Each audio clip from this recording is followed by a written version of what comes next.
여러분 안녕하세요. 건강튜브의 MC 김혜민입니다. 혹시 입안에 생기는 작은 상처나 통증들 그냥 대수롭지 않게 넘긴 적 있으신가요? 그게 바로 구강암의 신호일 수도 있다고 합니다. 오늘은 우리 입속에서 조용하게 자라나고 있는 시한폭탄 같은 존재, 구강암에 대해서 한번 알아보겠습니다.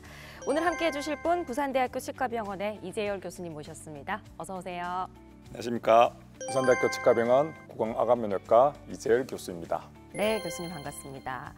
오늘 구강암에 대해서 알려주실 텐데요. 이게 입속에 생기는 암이다 정도는 알겠는데 사실 구강이라고 하면 어디까지가 우리의 구강인지 정확하게 잘 모르겠어요. 그것부터 좀 짚어주실까요? 구강이라 하면 입술 안쪽에 치아를 포함하는 상악골, 하악골, 그 안쪽에 있는 혀와 뒤쪽에 입천장과 목젖, 편도까지를 다 이제 구강이라고 하고, 이 구강 안에 있는 구조물에서 생기는 암을 이제 구강암이라고 통칭하고 있습니다. 제일 흔한 것은 조직학적으로는 편평세포 암종입니다. 이건 이제 구강이 이제 점막으로 구성되어 있기 때문에 점막에서 기원하는 편평상피세포 암종이 가장 흔하고, 그다음에 침샘이라든지 혹은 턱뼈에서 생기는 육종 같은 것들도 생길 수 있고, 침샘암도 생길 수 있고, 다양한 기원의 암도 포함될 수가 있습니다. 근데 이 위치적으로는 이제 혀에 생기면 설암, 입천장에 생기면 입천장암이라고 하는데, 부위적으로는 혀에 가장 많이 발생하기 때문에 설암이 가장 높은 비율을 차지하고 있습니다. 자, 그럼 이 구강암이라는 게 왜 생기는지 한번 짚어볼게요. 예를 들어서 흡연이나 음주 많이 하면 우리 입안에 독성 물질을 막 끌어넣기 때문에 주된 원인이 될 수 있다는 건 들어본 적이 있습니다. 어떤 원인 때문에 생기는 거죠? 다른 암들과 마찬가지로 100% 특정한 원인이 이제 구강암을 발생시키지는 않는데, 동남아시아나 혹은 대만에서 많이 이제 기호식품으로 사용하는 빛낭나무 열매, 가장 1차적인 구강암 발생 원인으로 알려져 있고, 우리나라에서는 흡연이 아무래도 가장 큰 원인이라고 할 수 있습니다. 특히 흡연하고 음주를 같이 할 때는 그 구강암 발생률이 아주 높이 올라간다고 알려져 있습니다. 그렇군요. 식품에서도 발생할 수 있고 또 흡연과 음주가 치명적이라는 거 이제 알겠습니다. 근데 최근에 HPV 바이러스 때문에 구강암에도 영향을 받는다는 연구 결과가 있던데 사실인가요? 네, 최근에는 HPV 바이러스, 인간 유두종 바이러스가 구강암의 한 원인이라고 밝혀져 있습니다. 그러면 이 구강암은 특정 연령대나 혹은 특정 성별에서 더 많이 나타난다 이런 건 없을까요? 아무래도 고령에서 이제 자극을 더 많이 오랫동안 받았기 때문에 고령에서 발생을 많이 하고, 특히 남녀 비율은 그렇게 크게 차이는 없지만은 아무래도 흡연을 남자가 더 많이 하기 때문에 남성에서 조금 높은 비율로 발생을 하고 있습니다. 담배, 술 이런 것들이 정말 문제네요. 혹시 나의 입속에서도 어마무시한 일이 벌어지고 있는 건 아닐까 의심이 되신다면, 걱정되신다면 오늘 방송 주목해 주시면 되겠습니다. 여러분의 건강한 구강을 책임지는 건강튜브. 네, 교수님, 사실 이 구강암이 가장 무서운 이유는 초기에 증상이 없기 때문이라는 말이 있어요. 정말 그런가요? 초기에는 환자분들이 이제 특별하게 통증을 느끼지 못하는 경우도 많고, 입안이 헐거나 하는 것들이 이제 아주 자주 일어나기 때문에 대수롭지 않게 느끼는 경우가 많은 것 같습니다. 그러면 일상 속에서 입안이 자주 헌다거나 뭔가 이상 증상이 나타난다면 이게 구강암일 수도 있다라고 의심을 해봐야 된다는 건데, 구체적으로 어떤 증상들이 더 있을까요? 네, 입안이 헐은 것들이 잘 낫지 않는다든지, 혹은 입안에 하얀 반점이라든지 혹은 붉은 반점 같은 것들이 이제 생긴다든지, 입안이 어디가 아프다든지 하는 것들이 2주 이상, 보통의 궤양들은 한 2주 정도 지나면은 이제 저절로 낫게 되는데 3주 이상 계속 지속이 된다면은 의심을 해보고 조직 검사를 해보는 것이 좋겠습니다. 자, 그렇다면 구강암 진단을 받게 된다면 어떤 치료를 거치면 좋을까 궁금해지기도 하는데, 입속에 생기는 암에 대해서 다른 암과는 좀 다른 치료법이 있지 않을까 싶기도 해요. 구강암은 1차적으로 수술이 1번입니다. 그래서 수술을 할 수 없는 경우에는 다른 치료를 할 수도 있지만은, 수술을 할 수 있는 경우에는 항상 수술을 1번으로 두고 저희가 치료 계획을 세우고 있습니다. 수술은 이제 발생 부위나 혹은 크기에 따라서 조금 달라질 수 있겠지만은, 일단 혀에 생기면은 혀를 건강한 조직을 포함해서, 정상 조직을 포함해서 잘라내는 것, 혹은 위턱이나 아래턱뼈가 포함이 되어 있다면은 위턱의 일부라든지 혹은 아래턱의 일부, 치아를 포함해서 이를 제거하는 이런 수술들이 필요하고, 또 편평상피세포 암종 같이 암종의 경우에는 림프절을 따라서 이제 목으로 이제 전이를 해서 다른 신체로 전이가 될 수 있기 때문에 목에 대한 림프절에 대한 예방적인 청소술이라든지 혹은 림프절이 전이가 확인된 경우에는 치료 목적의 림프절 청소술도 같이 병행할 수 있습니다. 그럼 구강 내 일부를 좀 제거를 한다면 그 모습도 좀 달라질 것 같기도 하고요. 기능에도 좀 영향을 미칠 것 같은데 그렇진 않나요? 당연히 이 제거가 되면은 기능적으로나 혹은 심미적으로 아주 많은 이 장애가 일어날 수가 있습니다. 그 부분이 환자들이 가장 걱정하는 부분일 것 같은데 그럼 원래대로 완벽하게 복원은 힘들겠지만 그래도 재건술 같은 게 들어가겠죠? 재건술이라고 하면은 없어진 것을 다시 이렇게 만들어준다는 의미가 되겠습니다. 이제 두 가지 목적이 있을 수가 있는데 이제 우리가 구강의 기능이라고 할 수 있는 씹고 말하고 이제 저작하고 삼키는 이런 기능들을 이제 회복시키는 목적으로 재건술을 시행을 하고 또한 이 구강과 얼굴은 외모적으로 아주 첫 번째로 보이는 부분이기 때문에 이 부분이 완전히 완벽하진 않지만은 그래도 심미적으로 어느 정도 환자분들이 삶의 질을 높일 수 있도록 재건하는 것들을 이제 목표로 하고 있습니다. 원래대로 100%라고 장담하기는 어렵지만 그래도 일상으로 돌아갈 수 있도록 도와준다는 건데 재건술에 대한 자세한 설명 좀 부탁드릴게요. 어떤 종류가 있고 또 어떻게 진행되는지. 병소의 크기 아주 작은 경우에는 우리가 병소를 제거하고 1차 봉합술로만 이제 마무리를 할 수가 있습니다. 그런 경우에는 재건술이 특별히 필요 없는 경우도 있고, 그다음에 위치가 작거나 혹은 주변 조직에서 이게 당겨서 피판을 형성해서 막을 수 있는 경우에는 이제 국소 피판이라고 이제 뒤쪽에 있는 지방 조직이라든지 혹은 다른 살들을 이제 옮겨서 막아줄 수가 있습니다.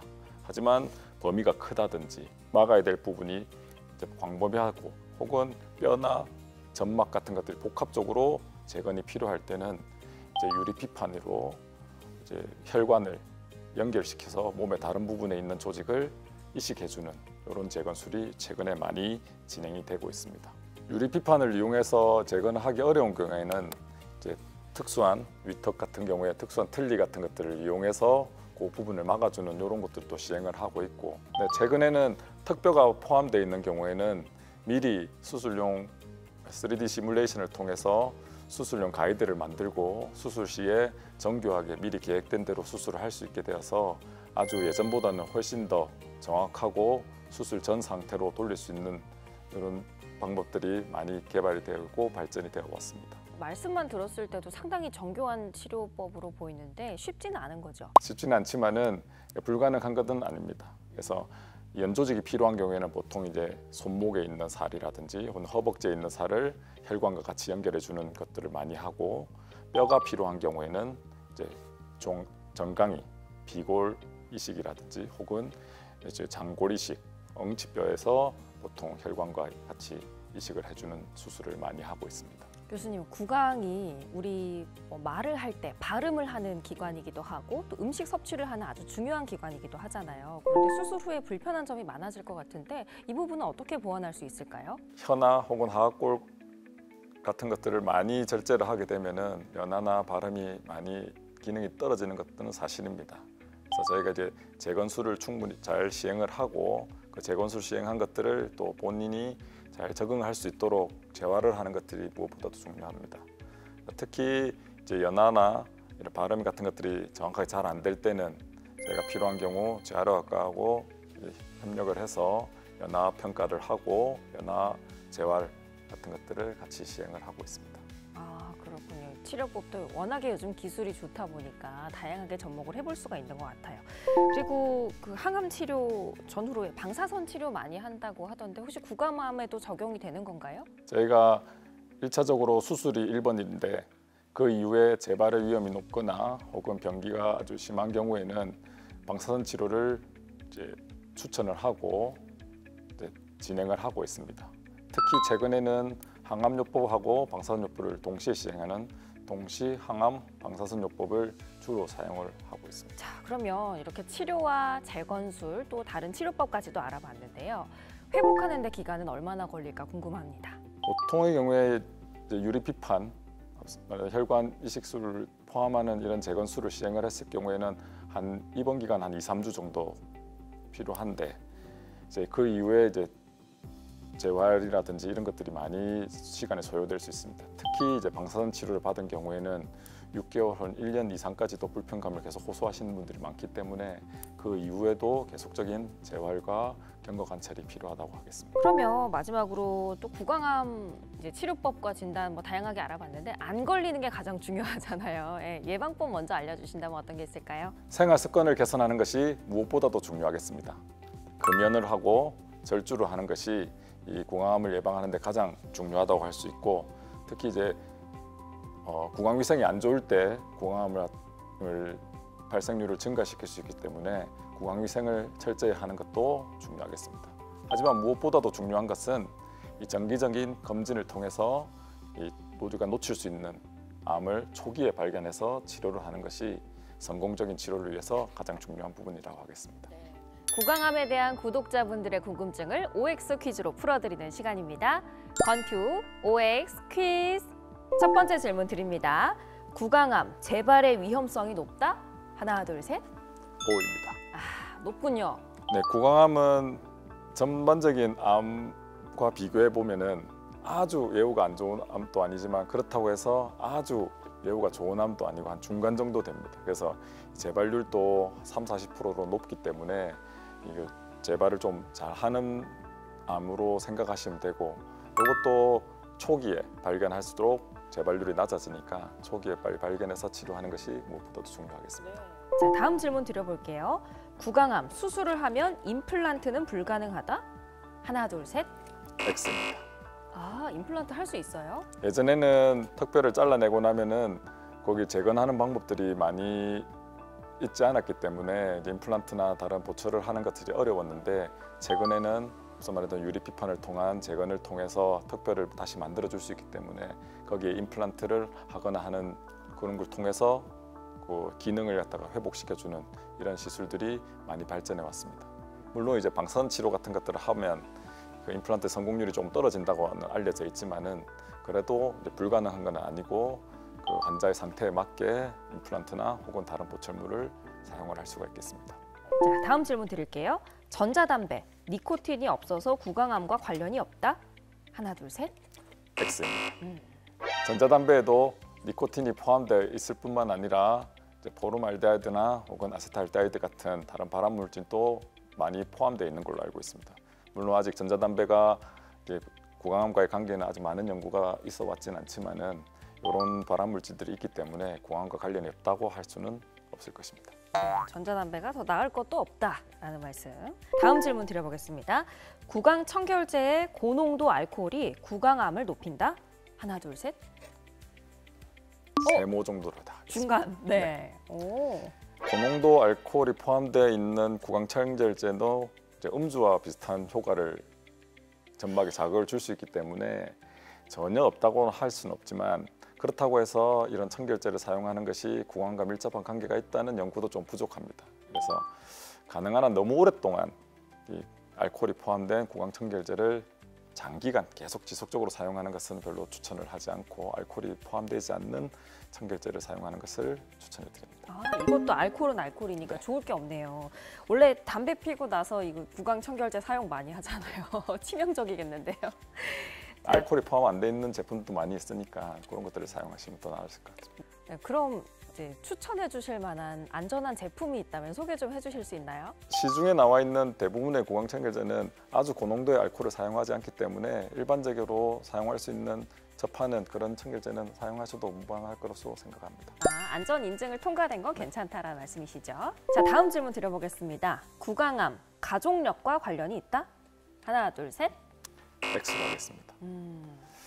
이 유전적으로 암에 취약한 유전자들이 좀 있기 때문에 완전히 100% 가족력과 관련이 없다고 하기는 어렵지만은 이 구강암이 유전이 된다거나 하는 것들은 근거가 없기 때문에 가족력이 관련이 있다고는 하죠.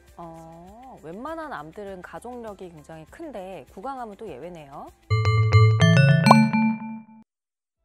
오늘은 구강암의 원인과 진단, 치료, 그리고 재건술까지 자세하게 한번 알아봤습니다. 교수님께서 마지막으로 구독자분들께 한 말씀 해주신다면요? 저희 외래로 오시는 많은 환자분들께서 한 번도 안 아팠다고, 네, 이렇게 암에 걸릴 줄 몰랐다고 말씀하시는 분들이 많습니다. 그만큼 초기 구강암은 통증이나 혹은 증상이 없는 경우가 많기 때문에 우리가 양치질을 하거나 할 때 구강내를 한번 들여다보면서 혹시 상처나 혹은 다른 이상한 증상이 있을 때는 항상 치과나 가까운 병원을 찾으셔서 확인을 해보시는 것을 추천을 드립니다. 입안에 있는 작은 상처, 덩어리, 염증들 꼭 크게 아파야지만 암이 되는 건 아니라는 교수님의 말씀 꼭 기억하시고요. 입안에 있는 작은 그런 이상 증상들이 있다면 2주 기억하시고 2주 동안 지속된다면 병원으로 꼭 향해 보시는 거 추천드리겠습니다. 저희는 다음 주에도 건강하고 유익한 건강 정보 가지고 돌아오겠습니다. 자, 여러분의 건강한 구강을 응원하는 우리는 건강 튜브.